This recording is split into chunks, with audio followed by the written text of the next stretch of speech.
We tend to think of airplanes as a purely human invention. Machines of steel, rivets, engines and math.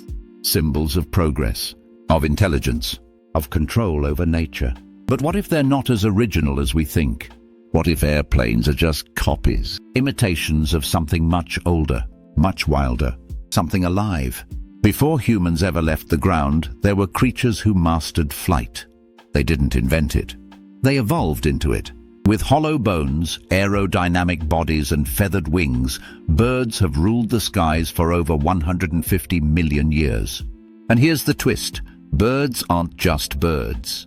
Biologically, genetically, evolutionarily, birds are dinosaurs. Not descendants of, not related to. They are dinosaurs, the only ones that made it through the mass extinction.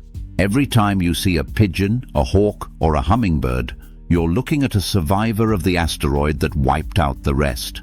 Now fast forward millions of years, humans look up. We dream of flying, but we don't invent flight from nothing. We observe, we study, we analyze the wing shape of birds, the way they take off, the way they glide. Leonardo da Vinci drew flying machines inspired by birds. The Wright brothers experimented with wing curvature based on bird anatomy. The entire concept of aerodynamics, lift, drag, thrust, came not from imagination, but from observation of nature. And we didn't just copy wings, we copied everything. Winglets on modern airplanes mimic the upturned tips of soaring birds. Jet engine placement follows the balanced distribution found in long-distance flyers like albatrosses. Even military aircrafts like stealth jets borrow patterns found in the shape of predator birds for agility and efficiency. So when we say we invented the airplane, we're really saying we looked at a living dinosaur and we reverse-engineered its magic. But there's something even more fascinating. While we focused on speed, altitude and control, birds evolved with something even harder to replicate: adaptability. Their wings fold, their feathers flex. They change direction mid-flight with a single tilt. We still can't do that. For all our technology, birds, ancient, evolved dinosaurs, are still better flyers than we are. And that's not just a fact of biology. It's a reminder. A reminder that flight wasn't invented in a lab. It wasn't drawn on a chalkboard. It was lived, perfected over millions of years by creatures that once shared the planet with giants. And now they soar over cities we've built, cities from which our planes rise, thinking we've conquered the sky. But the truth is, we never conquered flight. We borrowed it. But if birds taught us how to fly, we have to ask, how did they learn? The answer lies not in feathers, but in fossils. For a long time, dinosaurs were seen as sluggish, scaly, tail-dragging beasts, cold-blooded relics of a distant past. But then paleontology evolved, and with it, our understanding of what dinosaurs really were. What we once called reptiles were, in many cases, much closer to birds than to lizards. Fossils like Archaeopteryx, a creature with feathers, wings, claws and teeth, showed us that the line between bird and dinosaur isn't just blurry, it's artificial. More recent discoveries revealed entire families of feathered dinosaurs, many of which didn't fly. So what were the feathers for? Not flight, at least not at first. They were for insulation, for display, for survival. Nature experimented again and again with different versions of the same body plan, and eventually flight took hold. In other words, birds didn't descend from dinosaurs like we descend from apes. They are dinosaurs, the only group that made it out alive. That changes everything. It means that when we look at a crow or a sparrow or a flamingo, we're looking at evolution's greatest trick: survival through transformation. The terrifying predators of the Mesozoic didn't all go extinct. Some of them became smaller, faster, lighter, more agile, and they never stopped evolving. While we were learning to walk upright, they were already flying. And we took notes. Every breakthrough in aviation was made by people who studied what nature already knew. From the shape of wings to the structure of bones, to the arrangement of feathers for lift and maneuverability. Even drones, today's most advanced unmanned aircraft, are now being designed with flapping mechanisms and stabilizers that come straight from bird anatomy. We're not just copying dinosaurs, we're still learning from them. And in many ways, we haven't even caught up. Because birds don't just fly. They migrate across oceans without GPS. They navigate magnetic fields. They use air currents with instinctive precision. They do things our planes, satellites, and engineers still can't replicate. So the next time you board a flight, hear the engines roar and feel that rush of takeoff. Remember, it didn't start with us. It started with something wild, with something that ruled the skies long before humans looked up. We didn't create flight. We inherited it from creatures that refused to die. There's a certain irony in all of this. We built cities that reach the clouds, machines that break the sound barrier. We cross oceans in hours, map weather systems from orbit, and launch rockets beyond the atmosphere. And yet, for all our genius, we owe our greatest leap, flight, to creatures that lived before we existed and that we once called primitive. But were they? Because the more we study birds, the more we realize their design is anything but simple. Their bones are hollow but strong. Their respiratory system is more efficient than ours. Their eyes perceive ultraviolet light. Their brains, once dismissed as tiny, have specialized regions that allow for complex navigation, social interaction, and even tool use.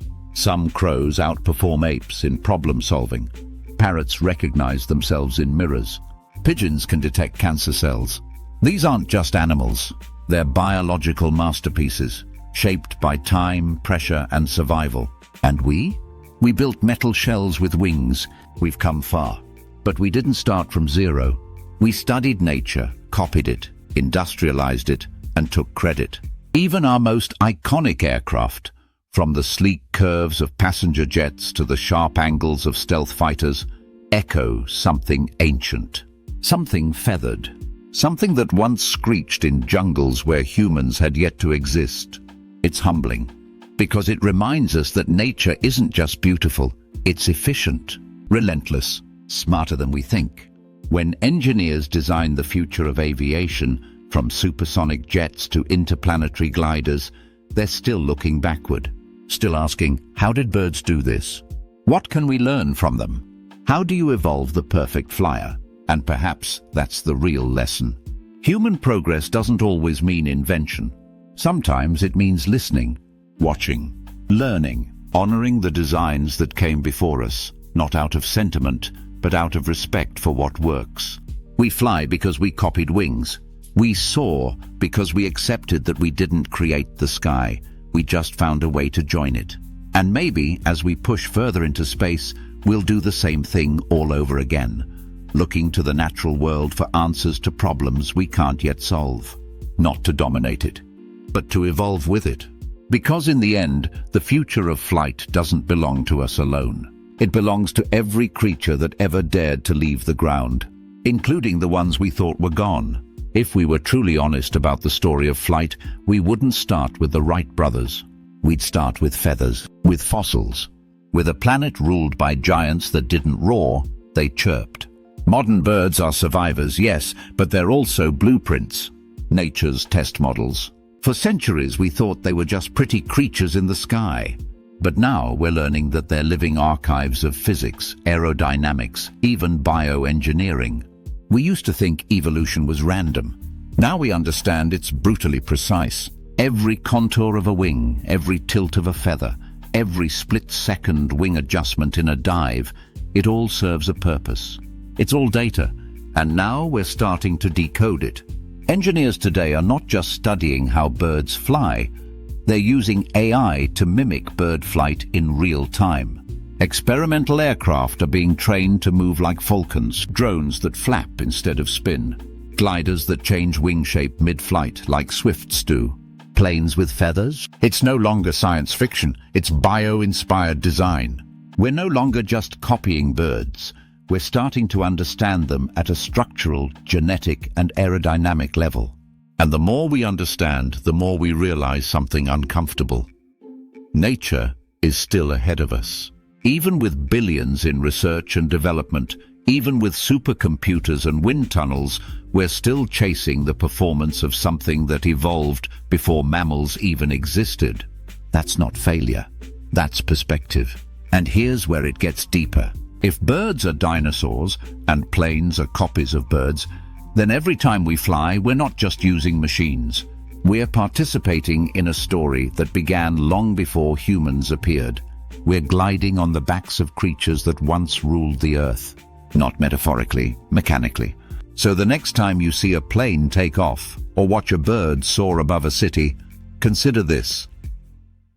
The most advanced technology we've built still struggles to match the elegance of something that hatched from an egg. We think of dinosaurs as extinct, but they never really left. They just changed form. And we, with all our tools, theories and blueprints, are still trying to catch up. We like to think we've left nature behind, that we've traded instinct for intellect, bones for blueprints, wings for turbines. But the truth is, we're still imitating what came before us. And often, we don't even realize it. Every takeoff, every landing, every perfect curve of an aircraft wing bears the fingerprint of creatures we once called monsters. Creatures we buried in museums, only to find them perched on windowsills, diving through storms, hunting silently from above. Dinosaurs didn't disappear. They reinvented themselves. And we, centuries later, followed their lead. But here's the question we don't ask enough. If flight wasn't our idea, what else isn't?